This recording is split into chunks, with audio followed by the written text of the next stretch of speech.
Jó capítulo 19, versos 25 a 26, está escrito: porque eu sei que o meu Redentor vive, e por fim se levantará sobre a terra. Depois revestido o meu corpo em minha carne, eu verei a Deus. O tema dessa mensagem é visão de fé diante do sofrimento. A Bíblia fala de um homem chamado Jó, um homem íntegro, um homem reto, um homem temente a Deus, um homem religioso. Provavelmente ele foi contemporâneo do tempo de Abraão, mas a Bíblia não dá esse detalhe correto, mas provavelmente, segundo os historiadores, ele é um homem daquele tempo, o tempo de Abraão. É o livro mais antigo da Bíblia, é o livro de Jó. E a Bíblia fala em Jó capítulo 1, verso 6 até o 12, que fala assim, que veio os filhos de Deus diante do trono de Deus. Os filhos de Deus seriam os anjos de Deus, mas também se apresentou Satanás, que significa adversário, significa acusador.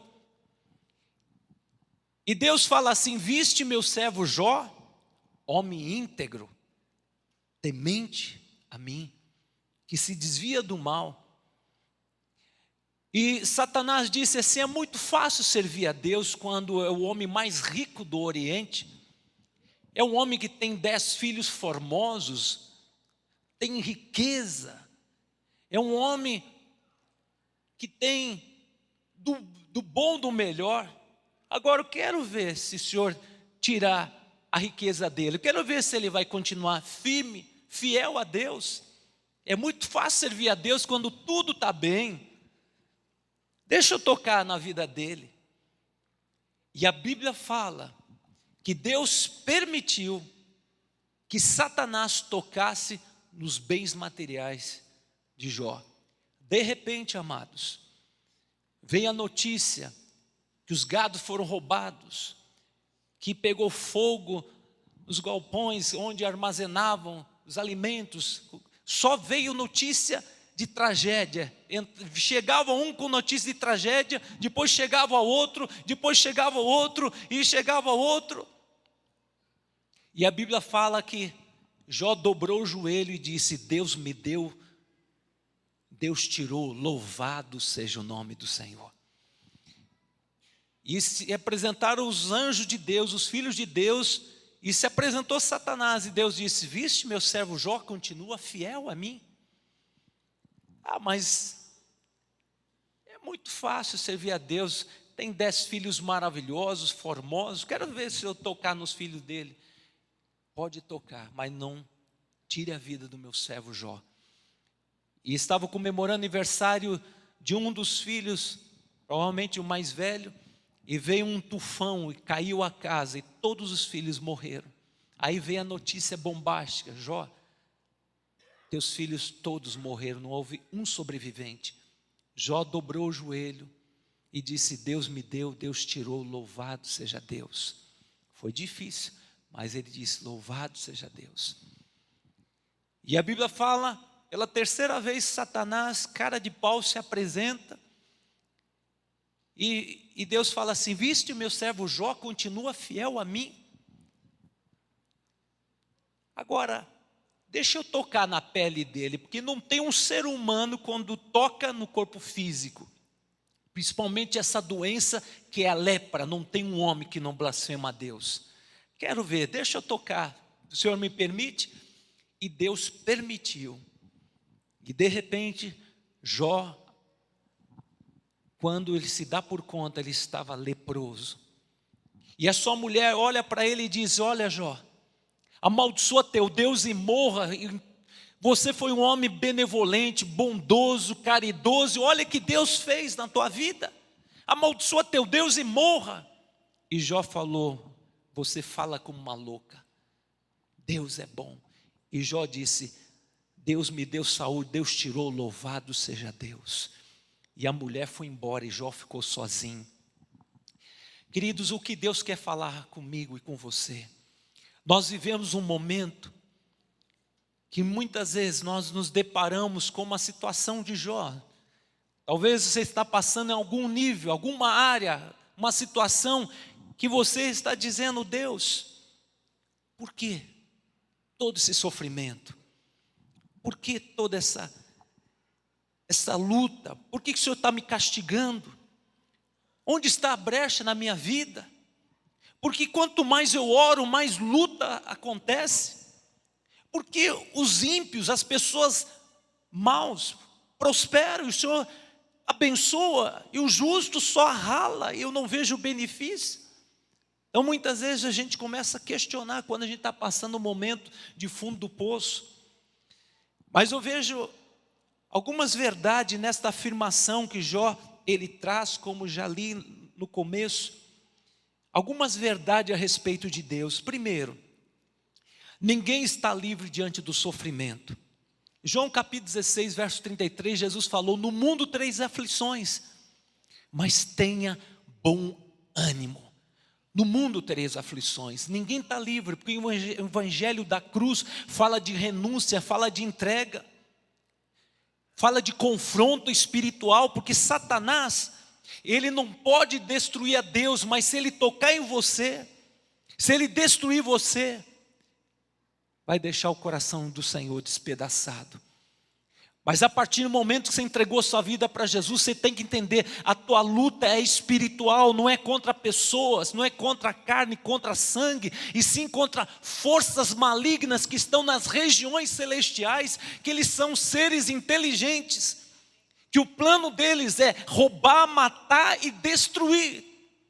O plano de Satanás é destruir a tua vida, destruir os teus sonhos, destruir os planos que Deus tem para a sua vida, para que você não expresse o propósito pela qual Deus te escolheu, para que você floresça e dê fruto e venha implantar o reino de Deus. E o inimigo vai tentar de todo jeito impedir. Então, meu querido, as lutas, tribulações fazem parte da vida cristã. Mas Jesus disse assim: tenha bom ânimo, eu venci o mundo, você também vencerá, porque Deus não permitirá provação além das tuas forças. Deus conhece a estrutura de cada um de nós. Irmãos, quando Satanás ele se apresenta diante de Deus, ele pede permissão para tocar na vida de Jó, e se Deus não desse a ordem, ele não podia tocar na vida de Jó, porque Deus é soberano, Deus é Senhor. Satanás é uma criatura limitada, que tem uma esfera de ação até onde pode agir, quando Deus permite, porque Deus conhece o teu futuro, Deus conhece o final da história. Revelação da grandeza de Deus na tua vida. As aflições, Romanos 18, verso 8, verso 18, está escrito: as aflições do tempo presente não são para comparar com a glória que vai ser revelada na sua vida. Portanto, o Senhor fala para você: está passando luta, permaneça firme, inabalável, permaneça firme, não retroceda, porque nessa hora o diabo vai assoprar no teu ouvido. Se Deus é bom, por que permitiu essa desgraça? Se Deus é bom, olha aí, você está sendo injustiçado e Deus não faz nada. O ímpio está prosperando, as pessoas maus estão sendo honradas, e você está aí sendo humilhado. Se Deus é bom, por que tudo isso acontece na sua vida? E a gente começa a aceitar os questionamentos do diabo. Mas, meu querido, Deus é bom, ponto final. Deus é bom, a despeito da luta que você está passando, meu querido, Deus é bom. Muitas vezes a gente mede a Deus de acordo com a nossa performance. Eu ganhei um bom emprego, ganhei um bom aumento, eu fui contemplado com um carro novo, e Deus me abençoou. Meu querido, Deus é bom, mesmo quando você passa um momento de desemprego, mesmo quando você passa um momento de injustiça, Deus é bom. Deus não mudou, e Deus não está de mal com você, pelo contrário. Deus é um Deus de bondade, um Deus de misericórdia. Nós que mudamos o humor de acordo com uma atmosfera, de acordo com os momentos que a gente passa, mas o Deus a quem nós servimos é um Deus de misericórdia, que Ele está atrás dos bastidores cuidando de você, Ele está intercedendo por você, que é Jesus, que Ele é o justo advogado de defesa. Olha essa palavra tremenda: bem sei que meu Redentor vive, e por fim se levantará sobre a terra, depois revestido o meu corpo da minha pele, e minha carne eu verei a Deus. Jó, no auge do sofrimento, ele declara com a sua boca: mesmo eu passando por tudo o que eu estou vivendo, estou enfrentando, eu sei que o meu Redentor vive, por fim se levantará sobre a terra, depois revestido o meu corpo da minha pele, e a minha carne eu verei a Deus. Sabe o que esse homem chamado Jó está dizendo? O meu Redentor significa o meu Salvador, Ele vive. Irmãos, Jesus está vivo, está passando luta, às vezes a gente não sente nada da presença do Senhor, mas Ele vive. No momento oportuno Ele vai se levantar ao teu favor, Ele vai bradar ao teu favor, e no final Deus vai transformar essa maldição em bênção. Jó falou: eu estou podre, minha carne está em podridão, mas eu ainda verei minha carne restaurada, e eu verei a Deus, eu verei a Deus. Você verá a Deus, você verá o milagre de Deus na sua vida. Hoje o Senhor está ministrando fé e esperança. Como é que ele faz uma declaração tão tremenda? Sabe por quê? A alma de Jó estava fortalecida em Deus. Jó significa homem voltado sempre para Deus. O nome de Jó significa homem voltado para Deus.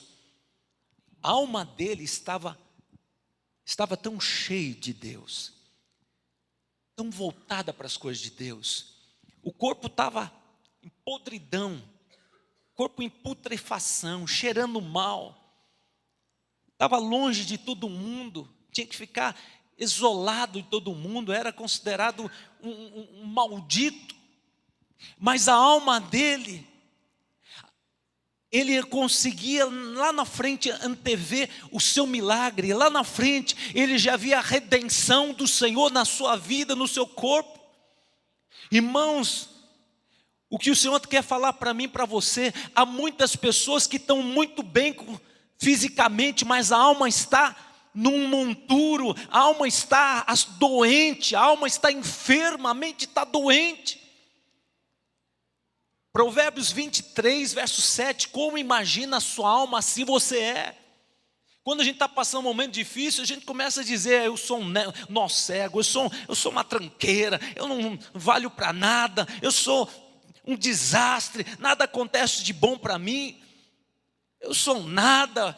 E começa a se diminuir, e começa a declarar palavras de morte, e muitas vezes aceita as palavras que as pessoas o lançam: você é um fracassado, você é um derrotado, você tem mais que se enforcar num pé de cebola. Meu querido, o Senhor hoje quer que você mude o teu discurso a despeito do momento que você está dizendo. Me vindo o temor, eu hei de confiar em Deus cuja palavra eu exulto, nesse Deus eu ponho a minha confiança. O que poderá fazer Satanás? Ele pode estar traçando planos elaborados, mas tudo vai convergir para o louvor e glória a Deus, porque eu bem sei em quem tenho crido. Eu sei que Deus é poderoso para fazer muito mais do que eu penso e imagino.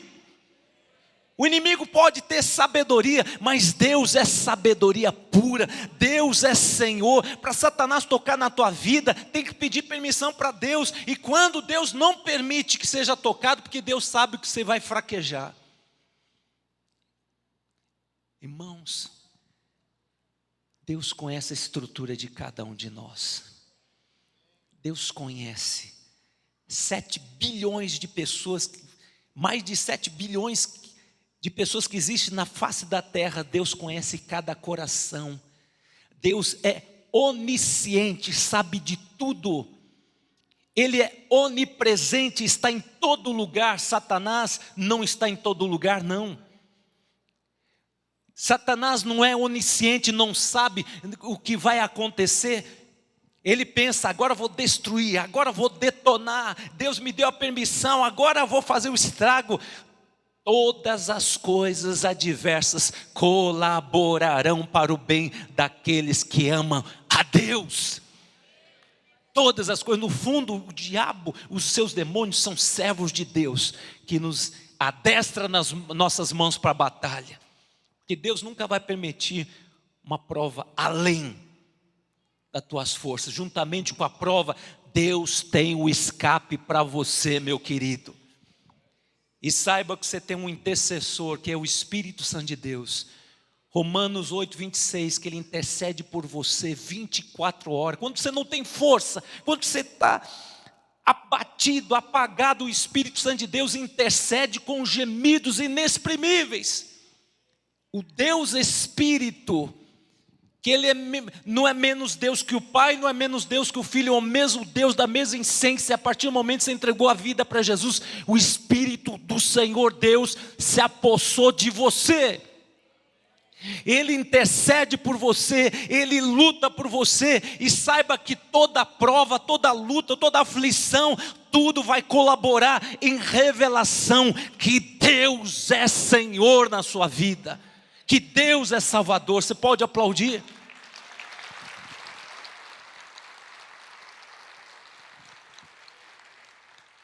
Olha o que a Bíblia fala, Provérbios 18, verso 14: o espírito firme sustenta o homem na doença, mas o espírito abatido quem pode suportar? Uma pessoa, irmãos, minha esposa ficou 1 ano de tratamento nessa quimioterapia, operou, depois radioterapia. Esse processo de câncer é um processo que exaura. A pessoa sente exaurida suas forças, anemia. Mas eu sempre ministrava para minha esposa: você vai vencer.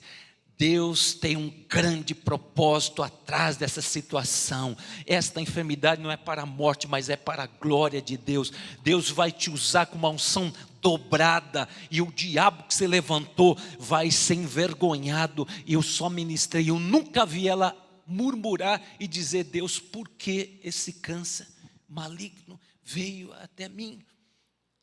Senhor, imagina a esposa careca, quem é mulher sabe que a vaidade, o cabelo. Hoje, o que Deus está usando ela. Semana passada foi lá onde o pessoal tem um grupo de dependentes químicos, foram lá fazer a obra do Senhor, saquear o inferno.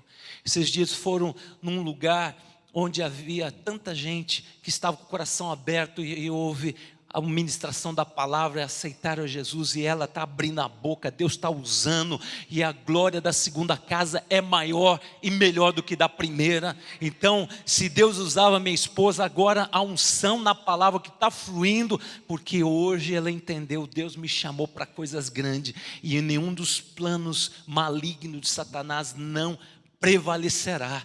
E ela realmente, eu tenho me surpreendido a cada dia como Deus tem usado. Então, irmãos, é muito importante você ministrar para a sua alma, porque está batida a minha alma.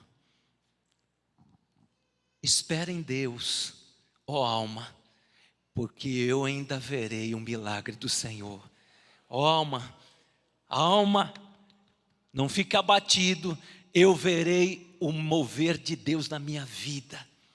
Irmãos, houve um momento na vida de Paulo, que ele estava tão aflito, porque ele estava com um espinho na carne. Eu não sei se era uma enfermidade na vida deste homem de Deus, que era um homem, um guerreiro de oração. Ele ora: Deus, eu não aguento mais, estou sendo esbofeteado por Satanás, e o Senhor não faz nada. Senhor, tira esse espinho na minha carne. E o Espírito do Senhor falou assim, 2 Coríntios capítulo 12, verso 9: a minha graça te basta, o meu poder se aperfeiçoa no teu sofrimento. O Senhor falou assim: não vou tirar esse espinho na carne, a minha graça te basta. E ele entendeu que quando eu sou fraco é que sou forte. E o poder de Deus se aperfeiçoa na minha fraqueza. Então, ele entendeu uma grande verdade que a gente vê em Romanos capítulo 8, verso 35. Quem me separará do amor de Deus? Tribulação, angústia, perseguição, fome, nudez, perigo, o espada. Por amor a Cristo sou entregue como ovelha ao matadouro. Verso 37, mas em todas as circunstâncias eu sou mais do que vencedor, porque estou bem certo que nem morte, nem vida, nem principado, nem potestade, nem coisas do porvir, nada vai me separar do amor de Deus que está em Cristo Jesus. Nada vai nos separar. O amor de Deus vai ser derramado no teu coração a tal ponto que você vai dizer: Satanás, nada me separa, porque eu amo a meu Deus. E toda tribulação que vier, tudo isso gera caráter, gera maturidade, gera experiência. Tudo isso é bênção para a minha vida. Então ele entendeu que quer dizer que as lutas quando vêm, tudo tem propósito de Deus de aperfeiçoar, de trazer maturidade e experiência. Segunda verdade que eu vejo aqui, que Jó não duvidou da salvação presente e futura. Bem sei que meu Redentor vive e por fim se levantará sobre a terra, depois revestido o meu corpo da minha pele eu verei a Deus. Irmãos, teu Redentor vai se levantar e vai transformar esse cativeiro na tua vida. O teu Redentor, o teu Salvador, Ele vai pagar o preço, Ele já pagou o preço, e Ele vai trazer a salvação que você está precisando, na tua área sentimental, emocional, no teu corpo físico. Deus tem um milagre, mas você tem que acreditar, se apropriar pela fé. Romanos capítulo 12, verso 12, o apóstolo Paulo ele diz assim: alegrai-vos na esperança, alegrai-vos lá na frente, que Deus vai fazer um reboliço. No momento que eu estou vivendo, eu não estou entendendo, mas Deus vai fazer um reboliço, eu vou me alegrar na esperança, eu vou ser paciente na tribulação, e vou ser perseverante na oração. Porque, irmão, quando a gente se abate diante da luta, diante da enfermidade, diante da perseguição, quando a gente se abate, o diabo bate palminha. É isso que eu quero, que você fique quietinho, abatido, fique aí deprimido, entra aí em pânico, entra aí numa situação de depressão. Mas essa é a hora de você se alegrar na esperança, lendo a palavra, meditando a palavra e orando, perseverando na oração, até que Deus brade ao teu favor, porque a oração vai te fortalecer, a oração vai te dar força, e a gente tem que estar com os irmãos de fé, procurando pessoas de fé, pessoas que oram, pessoas que vivem a palavra, e fuja dos tribulosos, porque Jó, naquele momento de sofrimento, se ajuntou os seus amigos, em vez de ajudar, apontava: você está assim porque você é um pecador, você está assim porque você foi um miserável, você não abençoou as pessoas pobres, você foi um rico avarento, miserável. No auge do sofrimento, em vez dos amigos consolarem, foram os atormentadores. Irmãos, quando a gente está Durango Kid, como tem gente para julgar a gente, como tem gente para puxar o tapete, a gente está fragilizado. A gente está fragilizado, além de ter o capeta para nos perturbar, vem os atravessadores para apontar o dedo. Quando a gente está bem, estava cheio de bajuladores. Irmãos, bendito o varão que confia no Senhor, cuja esperança é o Senhor. E maldito é o homem que confia no homem. Confia no Senhor. Mesmo quando você pise na bola, Deus te ama. Deus, Ele te perdoa quando você se aproxima dEle e diz: Senhor, me perdoa. Eu vejo aqui, amados, outra verdade, a terceira verdade: Deus permite as provas porque tem um propósito nas nossas vidas. Deus tem um propósito. Jó 19, verso 26, depois revestido este meu corpo da minha pele, eu verei a Deus. Irmãos, no tempo mais difícil na minha vida, eu me lembro, não tinha dinheiro para pegar um ônibus. Eu tinha 2 sapatos, um par tinha ar-condicionado, aqueles bem modernos, aqueles buracos aqui, e o outro era reservar para o momento oportuno, que eu tinha que encolher, porque o meu número é 42, aquele era 40, e sabe, eu tinha que encolher, porque era o melhor sapato que eu tinha. E o Senhor fala assim: semeie esse sapato bom que você tem para o meu servo. Sabe aquele óculos que você gosta lá, aquele Ray-Ban? Você vai também semear para ele. Irmãos, no tempo de dureza, Deus me ensinava até a semear. E eu me lembro que eu corria de profecia, porque quanto mais vinha a profecia, eu naquela expectativa, agora vai melhorar, agora vai mudar, agora... E vinha mais bomba, mais tribulação. Eu falava: Deus, estou gordo de promessa, Senhor, não aguento, não tem dinheiro para pegar um ônibus. Passo na frente da padaria, quando eu vejo pudim de padaria, fala: poxa, Senhor, não tem nem dinheiro para comprar um pedaço de pudim de padaria. Que luta, Senhor, você ainda me diz que eu tenho chamada. Irmãos, no tempo, na hora de Deus, Deus mudou a minha sorte. Mas nesse tempo de fundo do poço, eu tive uma experiência. Me lembro que estava morando de favor lá em Osasco, na casa do meu primo.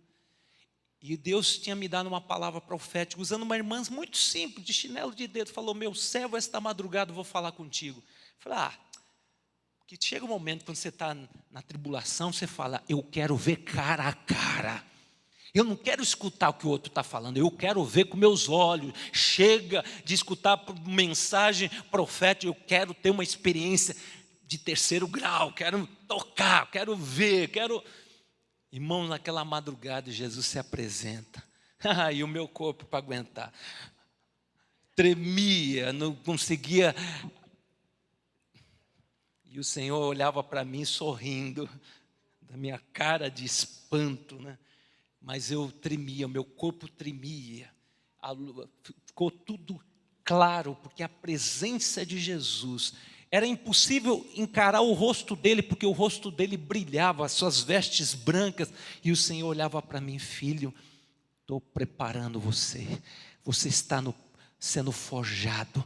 Persevere, eu te amo, não te deixei. Filho, eu estou te preparando para um ministério de profeta. Você vai confrontar presidentes de nações. Eu vou te capacitar, vou fazer coisas tremendas. Até então nunca tinha ido nem para o Paraguai, gente. Quando eu fui para o Paraguai, aquelas barcas que levam carro, certa vez lá em Guaíra, eu fui fazer uma visita juntamente com o pastor Lamartine, e eu falei: outro lado, o que é aquele lugar lá?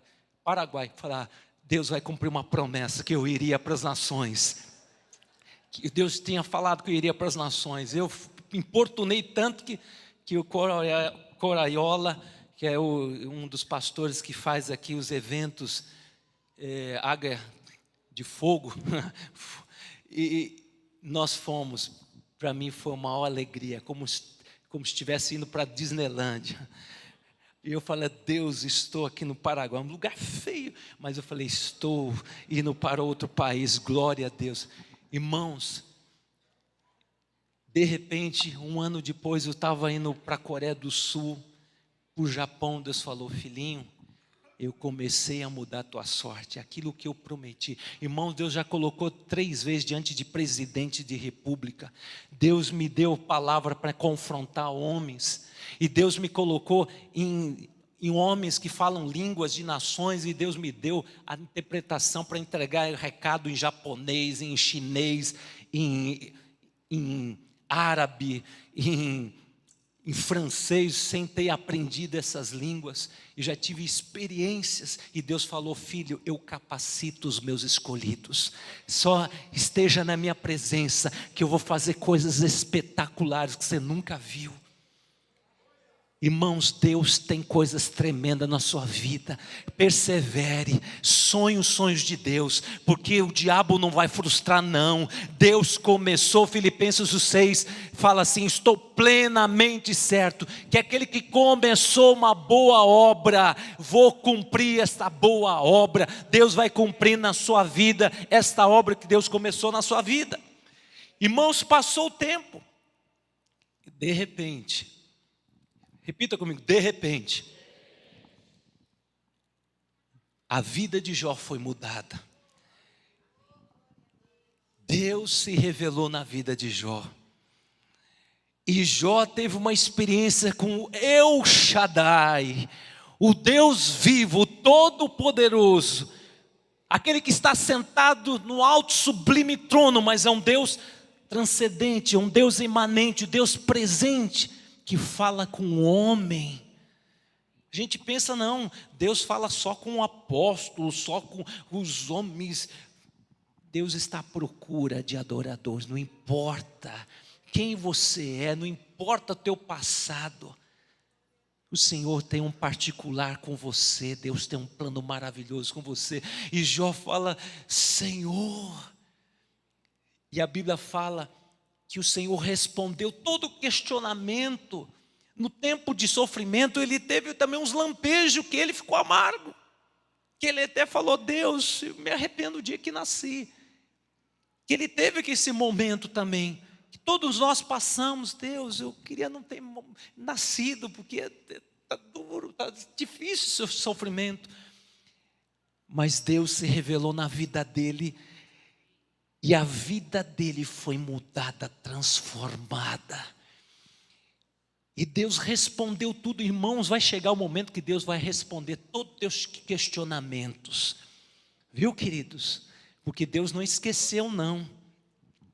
E a Bíblia fala que Jó, quando teve visão de Deus, eu vejo aqui, Jó viu a Deus, Jó 42, verso 6, eu te conhecia apenas de ouvir falar, mas agora meus olhos te veem. Bem sei que tudo podes, e nenhum dos teus planos pode ser frustrado. Que coisa tremenda. Irmãos, Jó dá uma dica, preste atenção. Jó, capítulo 3, verso 25, ele fala assim no sofrimento: o que eu mais receava, o que eu mais temia me aconteceu. Irmãos, quantas vezes a gente fica com medo de perder o emprego, perder a esposa, perder o filho para os traficantes, perder meus bens materiais, ficar pobre. Irmãos, quem confia em Deus não tem medo de perder nada, porque Deus é um Deus de bondade, Deus de misericórdia. Deus te dá, Ele não tira não. Quem tirou foi Satanás. As bênçãos de Deus são irrevogáveis. Deus não se arrepende. Deus não é homem para que minta, nem o filho do homem para que se arrependa. Tendo Ele prometido, não dará. Mas ele entendeu, faltava fé. Ele era um homem temente a Deus, mas não tinha fé suficiente. O medo atormentava ele. E ele falou: o que eu mais temia, o que eu mais receava aconteceu. Mas agora ele diz assim: bem sei que o meu Redentor vive, e em nenhum dos planos de Deus na minha vida nunca mais será frustrado. Nunca mais Satanás vai tocar na minha vida, porque essa brecha foi fechada na minha vida. Irmãos, não tenha medo, porque o perfeito amor de Deus lança fora todo o medo. Quem teme não aperfeiçoa no amor. Você precisa conhecer a Deus. Deus é amor. Deus, Ele tem o melhor para você. Deus não quer que você duvide do amor de Deus. Confie plenamente. E eu quero terminar essa palavra, que a Bíblia fala que Jó depois, ele orou para os seus amigos, que o atormentaram, que julgaram, que foram pedra de tropeço, foram espinho. E Deus falou: abençoa teus amigos, abençoe. Eu quero que você abençoe. E quando Jó, ele foi feito um altar, que seus amigos fizeram esse altar, Deus mandou aqueles tribulosos fazer aquele altar. E quando foi feito, Jó abençoou aqueles homens, porque senão o juízo de Deus viria para aqueles homens. E Jó abençoou, e a Bíblia fala que depois que Jó abençoou, Deus mudou a sorte de Jó. Irmãos, Deus mudou a sorte de Jó quando este abençoou aqueles opressores, perseguidores. Queridos, nesse momento de sofrimento, quantas pessoas se levantam para ser pedra de tropeço nas nossas vidas? São um instrumento de Satanás, mas o Senhor diz para mim e para você: libera perdão.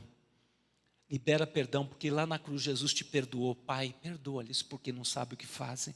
Siga o exemplo de Jesus, porque a vingança pertence a Deus. Deus é teu juiz. Amém? E a Bíblia fala que depois que Jó perdoou, Deus restaurou a sorte de Jó. Jó 42, 16 a 17. Depois disso, Jó viveu 140 anos, viu seus filhos, sua descendência deles até a 4ª geração. Então morreu Jó em idade avançada. Irmãos, Deus compensa o tempo de sofrimento.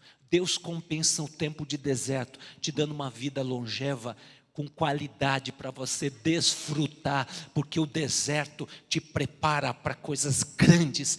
Deus está preparando uma igreja para conquistar essa terra. Deus está trabalhando na mente da igreja, porque eu creio, hoje as pessoas veem um crente e dizem, crente é sem caráter, cara de pau, não cumpre a palavra, mas Deus está levantando pessoas que são verdadeiros cristãos, que quando ora, Deus manifesta a glória, cristãos que vão ser exemplo de caráter, vão ser exemplo de pessoas, vão ser parecidos com Jesus e vão fazer a diferença nessa terra. E quando os demônios se levantarem, eles vão bater em retirada, porque quando nós abrimos a boca, eles não resistem. Amém? Porque a unção que está na tua vida e a autoridade de Jesus que está na sua vida, demônio nenhum resiste. Sujeitai-vos a Deus, mas resistir os demônios, eles fugirão de vós. E Deus está levantando uma geração, não de religiosos, mas de adoradores, compromissados com o Senhor, que andam com o Senhor, que vão manifestar a obra do Senhor nesta terra. E quanto mais o inimigo se levantar, mais eles marcharão, mais eles realizarão a obra do Senhor. Porque Deus é por nós. Se Deus é por nós, quem será contra nós? Então, meu querido, que você entenda que todo sofrimento tem um propósito: forjar o teu caráter, provar que fundamento está edificado, em que fundamento está edificada a sua fé. Se é na rocha que é Jesus, você permanecerá inabalável. Se o teu fundamento, se a tua fé está fundamentada no pastor, você está perdido. Mas se estiver fundamentado em Jesus, você prevalecerá.